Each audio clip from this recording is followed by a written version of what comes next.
Doctor José Jalabe Cherem, presidente de la Academia Nacional de Medicina. Doctor Germán Fajardo, vicepresidente de la Academia Nacional de Medicina.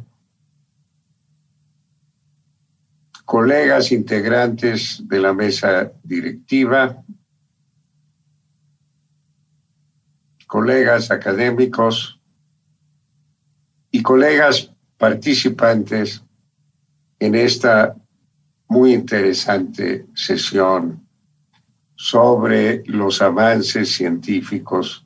con relación al enfoque de las consecuencias de la pandemia que hemos tenido que afrontar. Saludo igualmente a quienes nos siguen en la red. Celebro la iniciativa del doctor Manuel Ruiz de Chávez y agradezco su muy amable invitación para participar en esta sesión, en la cual él propuso que hiciéramos un recorrido de las más importantes aportaciones de la investigación científica que merecieron el reconocimiento del Premio Nobel y que han sido fundamentales para enfrentar esta pandemia que a todos nos ha aquejado.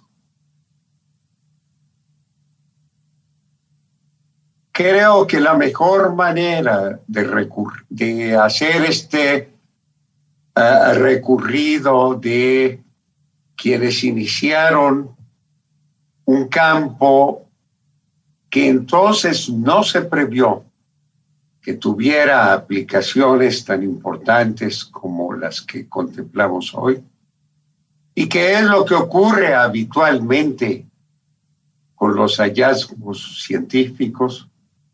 que solo muchos lustros después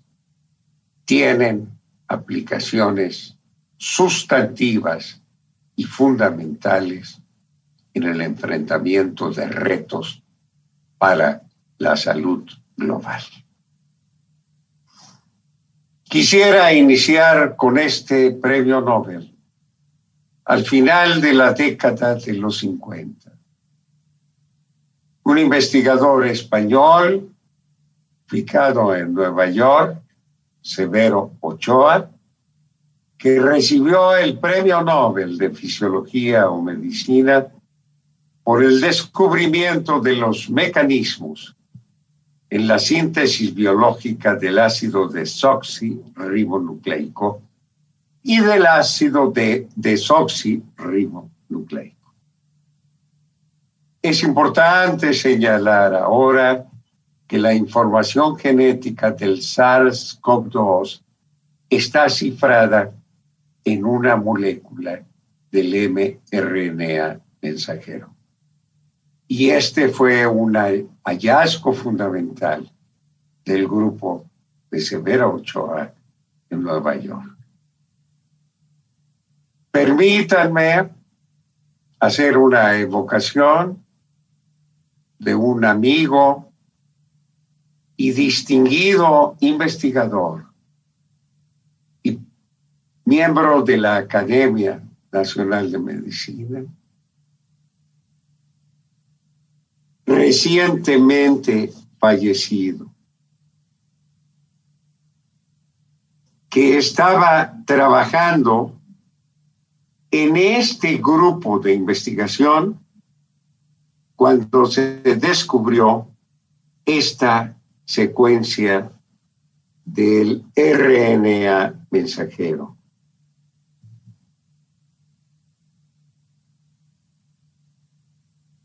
Se trata del doctor Raúl Undarza, fundador de la Sociedad Mexicana de Bioquímica, quien participó en estos hallazgos y aportaciones del grupo que recibió posteriormente el Premio Nobel y que es un distinguido miembro de nuestra Academia Nacional de Medicina. El segundo premio importante es el que fue recibido por 3 investigadores notables. En 1962, por sus descubrimientos que tenían que ver con la estructura molecular de los ácidos nucleicos y con esta hermosa imagen que significa el apareamiento de la doble hélice del ácido desoxirribonucleico. En la porción inferior se remite a quienes recibieron en esa ocasión los diferentes premios Nobel en Estocolmo. Como desafortunadamente suele ocurrir con la asignación de varios premios Nobel de medicina, en este caso se tuvo una lamentable omisión. No lo recibió una investigadora notable, Rosalind Franklin, que en el mismo número de la revista Nature de 1953, el 25 de abril, había publicado un artículo con su discípulo que demostraba a través de las técnicas de difracción de rayos X la estructura heleicolar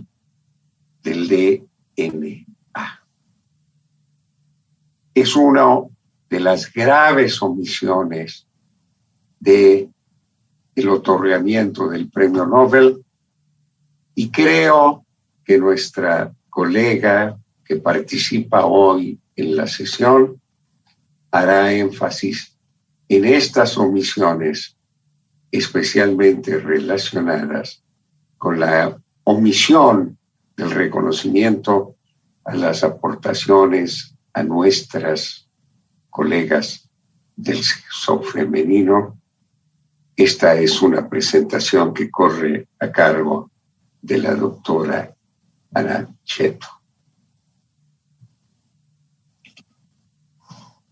El siguiente premio Nobel importante para el tema que nos ocupa es este recibido al final de la década de los 60, que lo reciben 3 investigadores encabezados por Max Delbrück, por los descubrimientos que tienen que ver con la replicación de los mecanismos y la estructura genética de los virus, algo muy importante para la pandemia que nos ocupa. Pero aquí se trata de un personaje fundamental en la investigación básica, Sanger, que recibió inicialmente el Premio Nobel de Química en 1958 por su trabajo sobre la estructura de las secuencias de las proteínas, en este caso concreto, especialmente relacionadas con la insulina. Pero en 1980, con Gilbert y con Bert, recibió igualmente el Premio Nobel por sus contribuciones relacionadas con la determinación de la secuencia de bases nitrogenadas de los ácidos nucleicos. Una de las aportaciones más importantes de la investigación científica presente en estos días, cuando podemos reconocer puntualmente la secuencia de las diferentes mutaciones y variantes del virus que nos aqueja.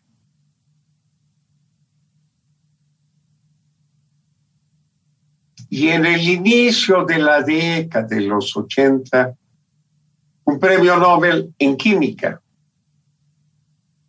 que recibe Paul Berg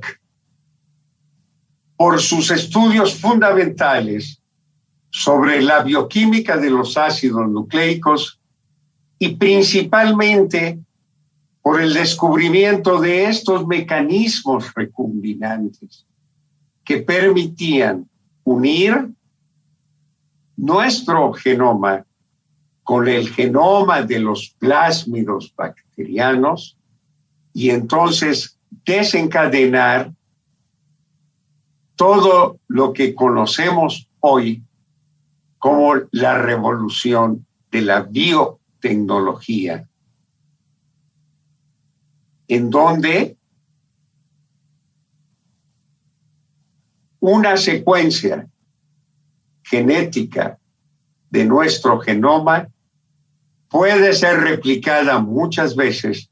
por el genoma de un plásmido bacteriano y eso permite la revolución de la biotecnología molecular, cuyos hallazgos han sido muy importantes y relevantes en la aplicación posterior de la terapia génica.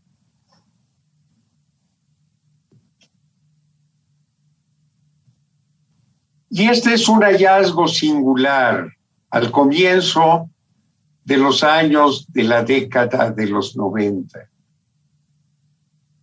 Este investigador desarrolló un método mediante el cual, con una mínima muestra de material genético inicial, se podrían hacer ciclos sucesivos de replicación en el laboratorio para contar con material genético suficiente para hacer investigaciones más sofisticadas en el laboratorio. Y hoy es una técnica que incluso la población general conoce, la técnica de PCR, la reacción en cadena de la polimerasa, que ha tenido notables aplicaciones, como hoy todo el mundo y toda la población reconoce, en los estudios de las variantes genómicas del virus SARS-CoV-2. Y algo muy interesante que permite señalar cómo esta investigación es multidisciplinaria y permite hacer aportaciones muchos lustros después de las publicaciones de los artículos originales. Este es un premio Nobel de Física en 1965, especialmente otorgado a Richard Feynman por su trabajo fundamental en la electrodinámica del quantum y por las consecuencias para el estudio de las partículas físicas elementales. Sin este trabajo, no hubiéramos contado en décadas posteriores con el desarrollo de la nanotecnología, que, como quisiera señalar al final de mi presentación,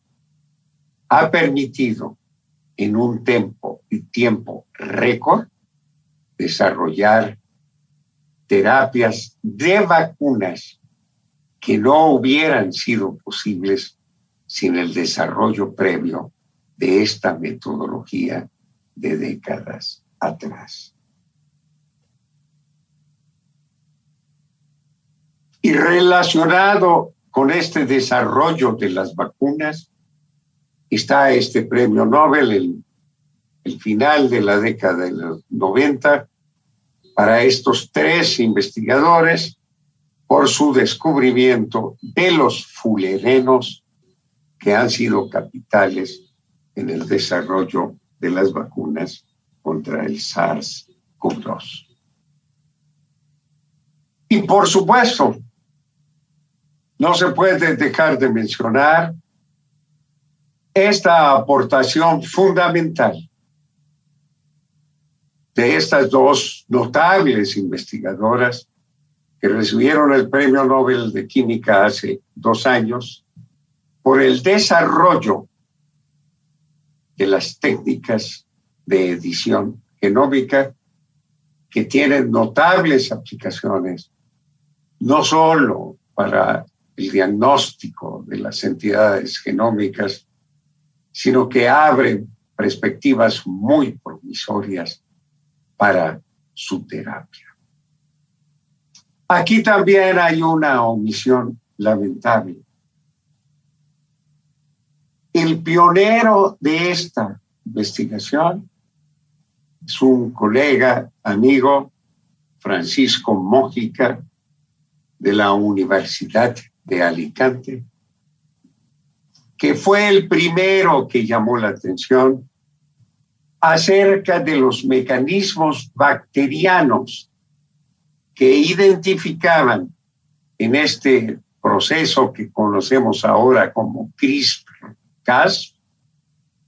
partículas de los virus que atacan a las bacterias y que le permitían su defensa posterior. Su trabajo pionero hubiera merecido con creces también el Premio Nobel de Química.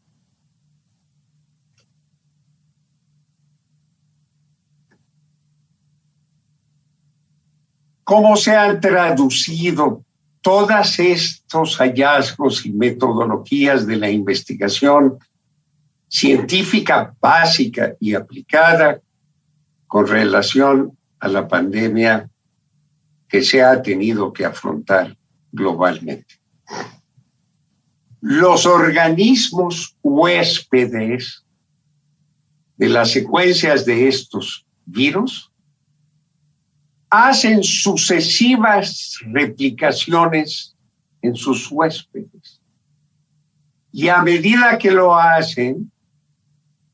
permiten la aparición de nuevas variantes o mutaciones, algunas de las cuales alcanzan mamíferos intermediarios, como los que se muestran aquí, que pueden pasar finalmente a infectar a los humanos. Lo más importante de esta investigación básica es que conocemos las secuencias de estos virus y las porciones más importantes que permiten la interacción de algunas de sus porciones genómicas con receptores de membrana de nuestras células. Y aquí los primeros de estos virus tienen que ver con este receptor de la enzima 2 de angiotensina que le permite a la espiga del virus interactuar con nuestras células e ingresar en ellas y hacer la patología que puede hacer, como lo hace aquí, invadiendo las células pulmonares. Es importante señalar que la investigación posterior demostró que algunas variantes no necesitan o no alcanzan este nivel pulmonar, sino se quedan en una interacción con receptores de la parte respiratoria superior.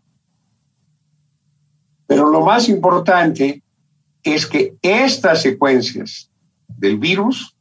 que estaban presentes en las mutaciones iniciales están presentes igual en este virus SARS-CoV-2 y que tiene que ver con el mismo receptor. Este receptor que hemos mencionado y cuyas mutaciones son importantes para la relación que tienen con la gravedad de la enfermedad que ocasiona en el humano. Así podemos resumir que desde el punto de vista inicial, en algunos huéspedes se replica el virus y alcanza a infectar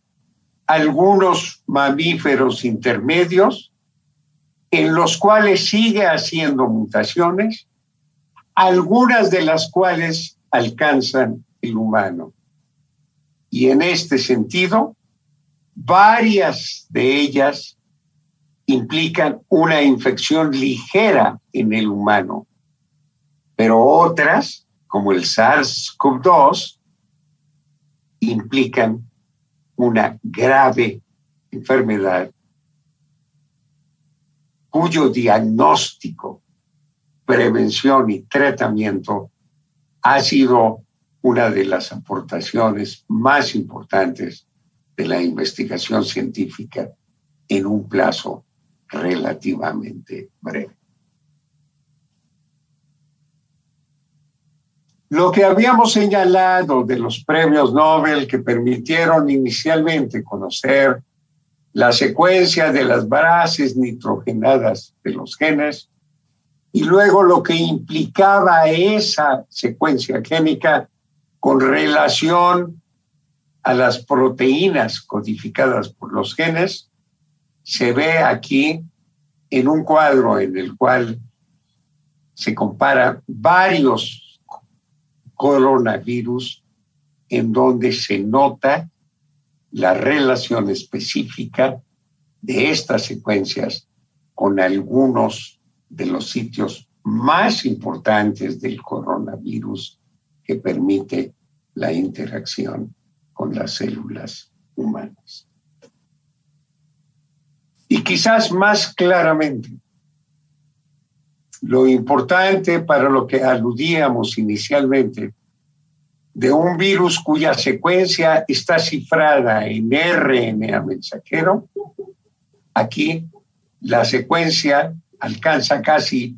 30,000 bases nitrogenadas,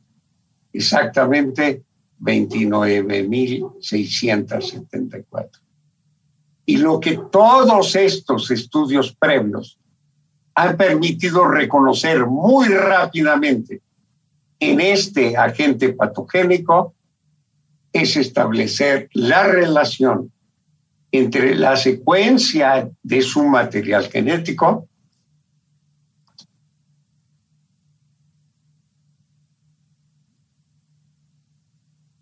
y lo que implica la codificación de proteínas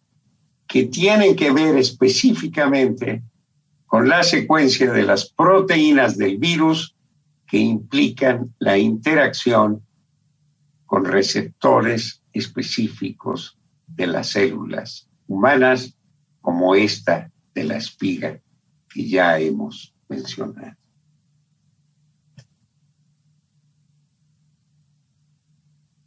Aquí se amplifica un poco esta relación de la secuencia inicial con la que tiene que ver no solo con las proteínas que están codificadas por la espiga,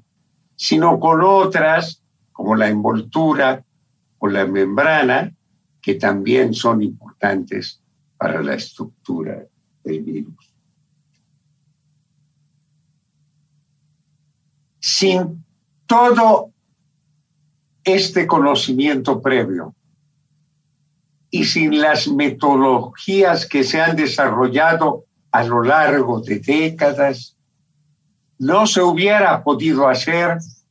un estudio de toda la población humana tan rápidamente como se hizo, acerca de conocer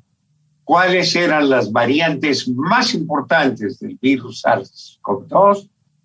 que afectaban a las diferentes poblaciones en el mundo. Esto implicó en un trabajo pionero de hace 2 años establecer grupos de la población mundial. El grupo 1 de la población de Norteamérica. El grupo 3 de la población europea. Y estos 2 grupos, el grupo 2 y el grupo 3, en el resto de las poblaciones en el mundo, como se puede ver aquí puntualmente con relación a las mutaciones en cada uno de los países que han tenido esta infección por el virus, incluyendo nuestro país. Lo más importante es que todas estas metodologías que rápidamente hemos señalado gracias al desarrollo de hallazgos sustantivos que permitieron la recepción a sus investigadores del Premio Nobel de Medicina, Química, Fisiología o Física, establecer este mapa filogenético de lo que ocurre con las mutaciones distintas que se han identificado en las poblaciones humanas.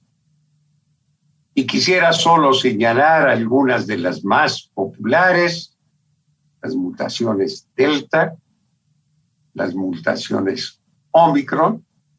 y las variantes de esta mutación que tiene características muy especiales de contagiosidad.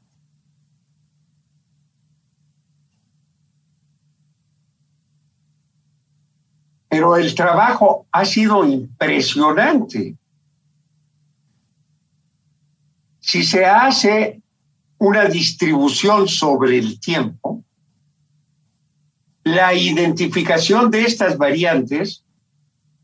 en todas las poblaciones en el mundo no tiene precedentes. Y aquí vuelvo sobre la filogenia, las distintas variables relacionadas con el tiempo en el que se fueron identificando en las distintas poblaciones, y vean cómo estas últimas, Omicron, se distribuyeron exitosamente en muchas poblaciones en el mundo. Quizás lo mejor para demostrar esta distribución es este mapa, en donde están todas las variantes estudiadas y su distribución geográfica, incluyendo estas variables populares, el Omicron, que alcanzaron una frecuencia muy grande en distintas poblaciones, pero en donde un dato notable es que su distribución incluyó presencia por las condiciones de las comunicaciones que tenemos hoy en el mundo y que se han incrementado en las últimas décadas, en sitios que considerábamos relativamente aislados, como las islas del Pacífico Sur, y aquí ven esta presencia importante de las variantes del Omicron.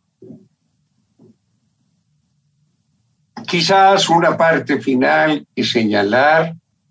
como nos lo va a indicar el amigo y distinguido académico Alejandro Madrigal, el desarrollo de las vacunas, que sin todas estas metodologías no hubiera sido posible desarrollar en un tiempo tan breve. y solo por la alusión a una disciplina que no se considera tradicionalmente ligada a la investigación biomédica o del campo de la salud, la física, me parece muy importante resaltar, señalando la importancia del premio de Feynman para el desarrollo de la nanotecnología. Con esos desarrollos iniciales, partículas de la secuencia del virus o de su secuencia relacionada con la síntesis de proteínas, aquí en un sistema en el cual se trasladan directamente a las células del paciente y permiten inducir una respuesta inmunológica que lo proteja de las distintas infecciones que pueden tener otras variantes del virus. Pero quisiera señalar finalmente un aspecto muy importante que tiene que ver con esta inequidad de la distribución de las oportunidades que las distintas poblaciones en el mundo tienen frente a una pandemia como la que afrontamos. Y me parece que esa inequidad recibe una respuesta contundente frente a las dificultades de aplicación y de distribución de las posibilidades de las vacunas, especialmente para las poblaciones en el mundo en desarrollo. Y nada mejor que esta afirmación del director general de la Organización Mundial de la Salud en una de sus conferencias muy recientes. El mundo está al borde de un fracaso moral catastrófico y las consecuencias de esta falla se pagarán con vidas y penurias en las naciones más pobres. Muchas gracias. Les agradezco mucho su atención.